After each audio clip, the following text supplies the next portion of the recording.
Hi guys, welcome back to Mastering Python.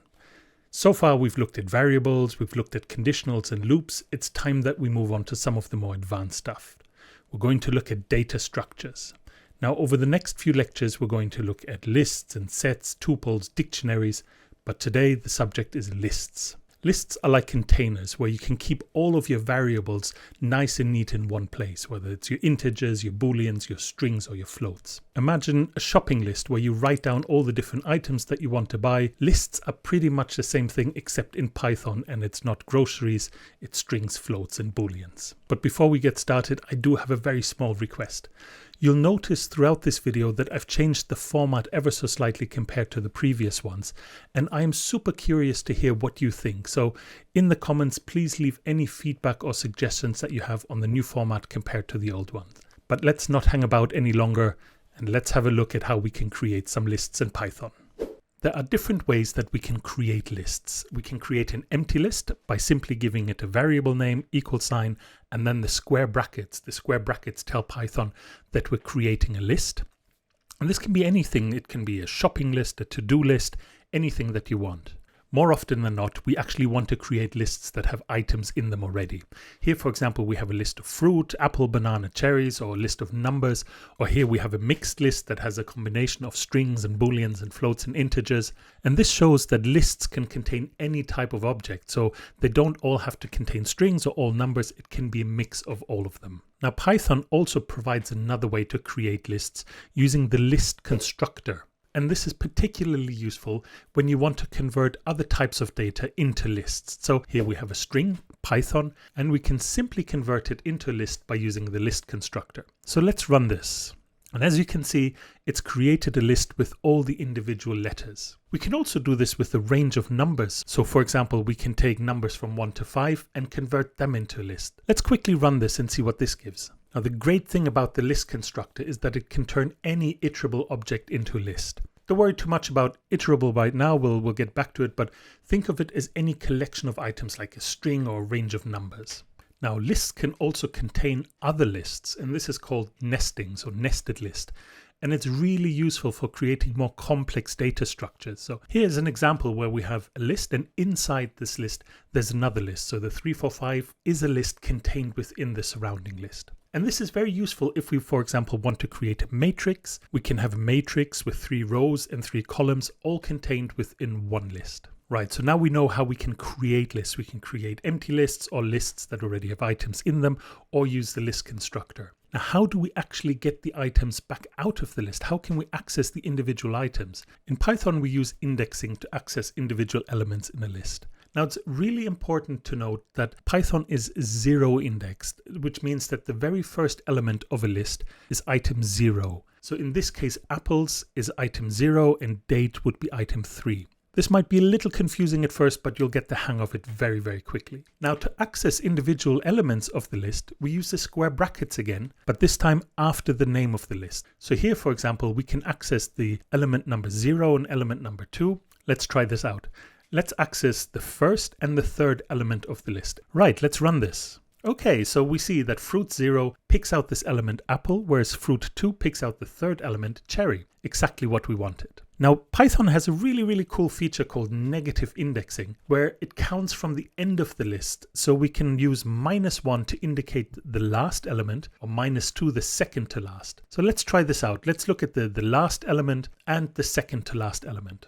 If we run this, you see the -1 gave date and the -2 gave cherry, just as we expected. Now, this feature is really handy when you want to access elements from the end of the list without knowing how long the list is. One thing that we have to take care of when we use indexing is that we index elements that actually exist. So if, for example, we try to access the 10th element of fruits or the -5th element, these elements don't exist, and this would cause an error in the runtime. This is something that we'll look at when we look at error handling in a future lecture, but for now, just make sure that when you access the index of a list, that this index actually exists. Imagine you're making a game where players collect different types of items, and you could use a list to store each player's inventory. Here, for example, this list contains players' weapons, the amount of gold they have, their armor, whether they have a special ability, and a nested list of potions. You could then access these elements through indexing, as we've seen. So when we run this, you see player's weapon is a sword, the player has 5 gold, and the first portion in the list, here we used negative indexing to get the last element, is the health potion. How cool is that? So we've looked at list indexing, next we'll look at list slicing. Here's the basic syntax for list slicing. We have our variable, we open our square brackets, and then we set a starting value and an end value before closing the brackets. Now the start value is the index of the first element that you want from your list, and the end value is the index of the last value. However, we don't include the last element. So the first element is included in the return list, however the last element is not. That's a really, really important concept to understand. No better way than to look at an example. We have our list of fruits. We have apple, banana, dates, elderberries, and we want to take a slice out of this. So if we print fruits 1 to 4, we're going to get the element at index 1, 2, and 3, but not at 4. So what happens if we run it? That's right, we get banana, cherry, and date. So index 1, 2, and 3, but not 4. Like everything, we can take this a step further. We can introduce a step. So we can have start and step.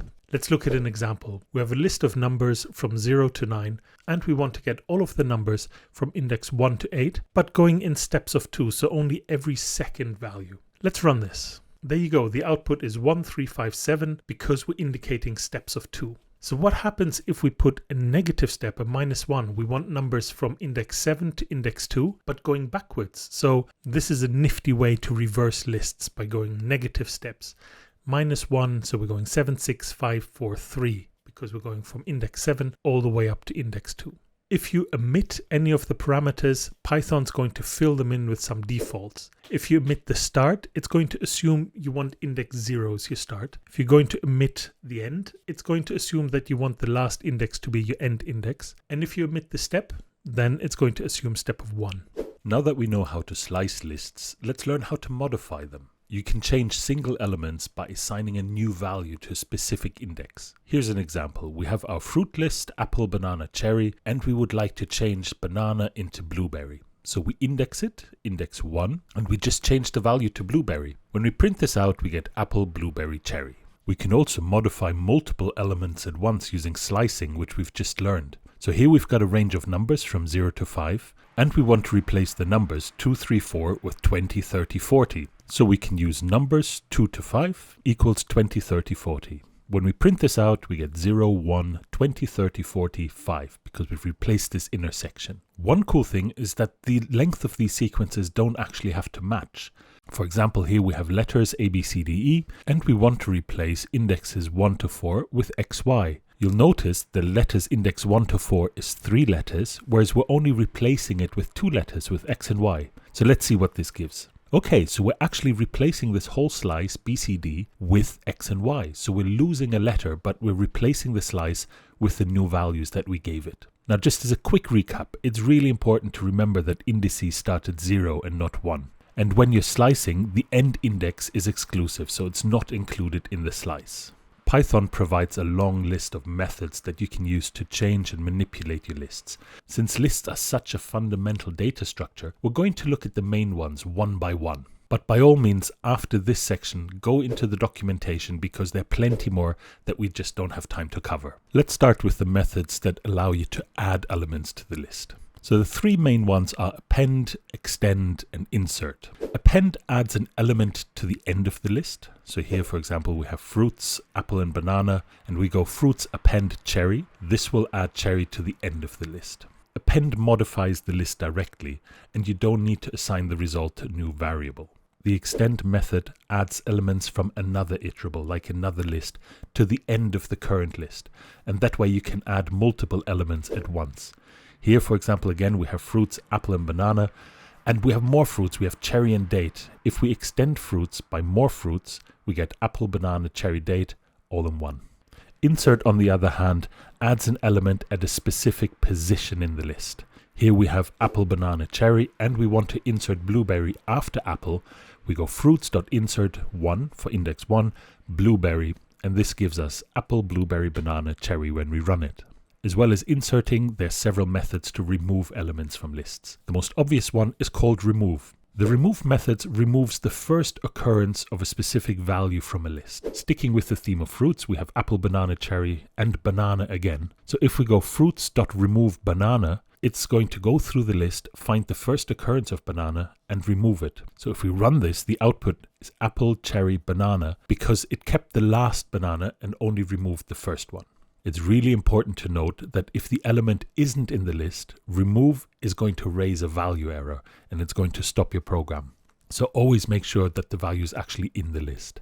The pop method removes and returns an element at a specific index. If you don't provide an index, it removes and returns the last element. Now we can also go nuclear on the list and use the command clear, and this removes all elements from the list, leaving it completely empty. We can also find the index of a specific element. And for this we use the index method.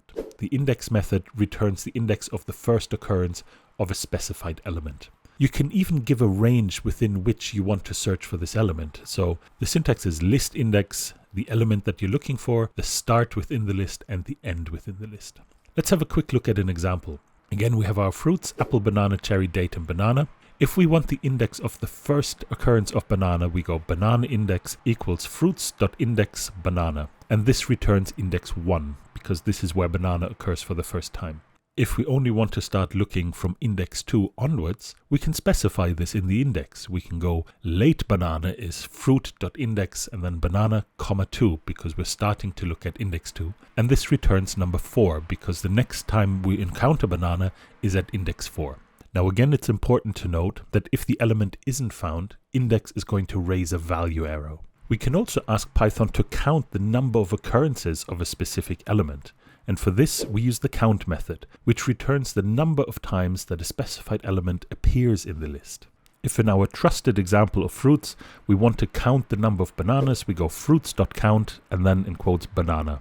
And this should return 2 because we have 2 bananas in our fruit basket. We can also sort the elements within our list using the sort method. The sort method sorts the list in ascending order by default, but you can also tell it to sort in descending order by using the reverses true parameter. A quick example, we have a random list of numbers and we go numbers.sort. As you can see, the output is neatly sorted. The copy command creates what's called a shallow copy, which is a new copy of the list, but not a copy of the elements inside. But for now, just remember that copy creates a new independent list. There are also several list operations that we can use. To combine 2 or more lists, we can simply use the plus operator, and this is called concatenation. Imagine we have 2 lists, one fruits and one vegetables, and we want a grocery list. What do we need from the shop? We can just go fruits plus vegetables, and this will give us a combined list of the 2. We can also create new lists by repeating an existing list multiple times by using the star operator. If, for example, we have a list of cheers, hip hip, and we really want to celebrate, we can go longer cheers is cheers times 3. Now this will repeat the initial list 3 times to give us a new list of 6 elements, 6 times hip. Very often in your programming, you'll need to know how long a list is, how many elements it actually has. And Python has a very cool function for this called len, representing length, where you put in any iterable. So in this case, we have a list of numbers, 1, 2, 3, 4, 5, and we want to know how many elements there are. We can just go len numbers, and this gives us 5. Now what's really important here to remember is that the length is 5, but the indices are 0 to 4. And finally, we can check if an element is a member of a list using the in operator.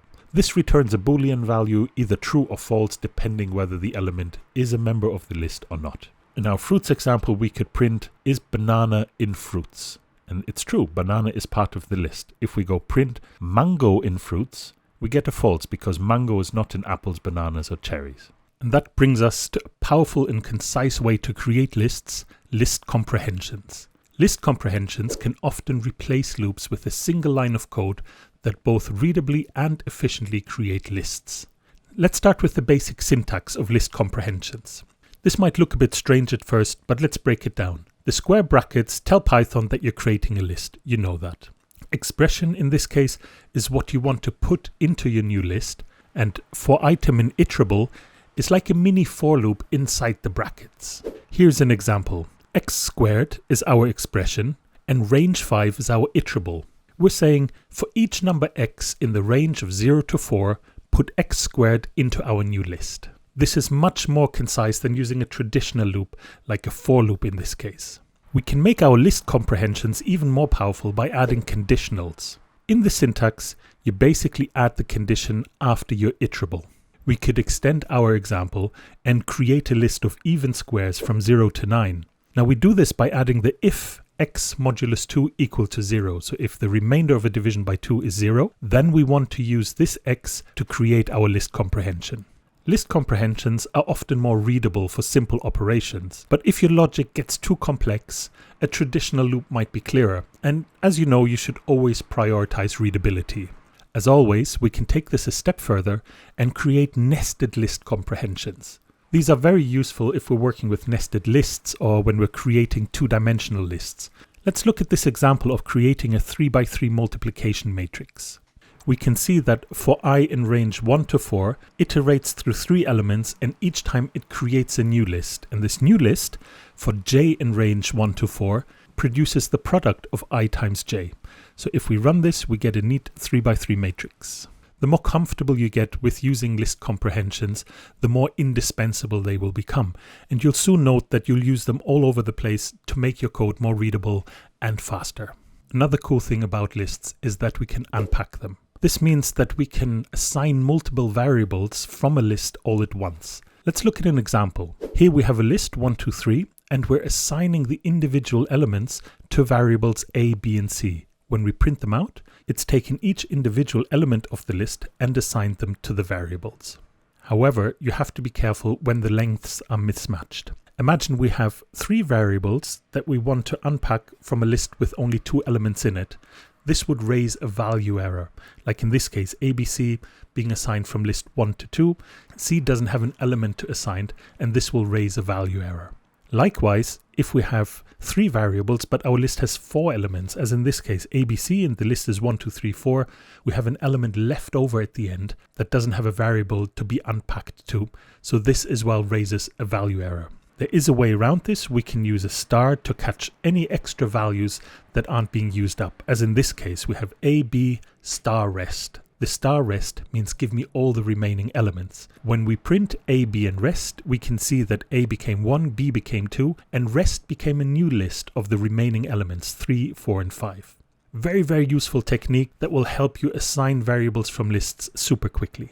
Let's put a lot of the things that we've learned in this lecture together to remove duplicates from a list while keeping the original order. Imagine we have a list of numbers 1, 2, 2, 3, 4, 3, 5. We create a new empty list called unique numbers, and then we loop over our original list for num in numbers. We sequentially set each element in numbers equal to num, and for each iteration we check whether this num is not in unique numbers. If we've already put it in unique numbers, then we'll just continue. However, if it's not in unique numbers, then we just append it to unique numbers, and that way we only add unique values. And at the end we print it out 1, 2, 3, 4, 5.